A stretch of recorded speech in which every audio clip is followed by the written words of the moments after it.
যত দিন যাচ্ছে বাংলাদেশের বেকারত্বের হারটা বেড়ে চলেছে। কি আর করার, আমাদের দেশের আয়তনের তুলনায় জনসংখ্যা অনেক বেশি এবং জনসংখ্যাকে আমরা শক্তিতে রূপান্তর করতে পারতেছি না। তো যাই হোক, তো আশা করি সকলে ভালো আছেন। তো আশা এনজিওতে কেরিয়ার 1455 পদে নিয়োগ বিজ্ঞপ্তি। তো এনজিওর চাকরি খুব একটা আমি ভিডিও করি না, তারপরেও টুকটাক যেটা বড় ধরনের নিয়োগ হলে আমি টুকটাক আমি করি। যে বেকারত্ব যে কতটা কঠিন একটা বিষয়, তো সেই ক্ষেত্রে 14-16 তো তাও একটা কর্মসংস্থান হবে।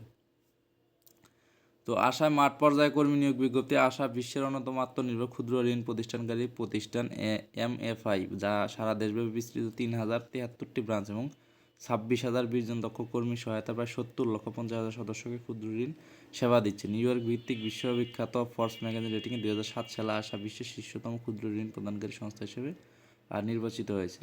অত্র প্রতিষ্ঠানের মাঠ পর্যায়ে ঋণ কার্যক্রম নিম্নলিখিত পদে নির্ধারিত যোগ্যতা থাকা সাপেক্ষে কর্মী নিয়োগ হয়।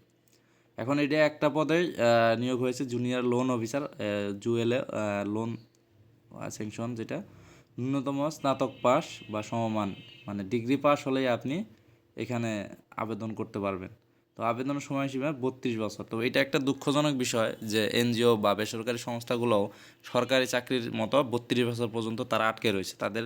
আমার হিসাবে তো এই আগেও দেখতাম 35 ছিল, তো সেটাকে তারা কমিয়ে 32 করে ফেলেছে, যেটা আসলে একটা দুঃখজনক বিষয়। কারণ সরকারি চাকরির বয়স শেষ হলে তার এনজিও বা আহ, বেসরকারি চাকরির ক্ষেত্রে বয়সটা কিছু থাকলে তাহলে তারা চেষ্টা করতে পারবে। শিক্ষানবী সর্বসাকল্যে 23,909 এবং স্থায়ী হলে 30,297। তো এখানে আপনার ন্যূনতম 2.50 করে থাকতে হবে।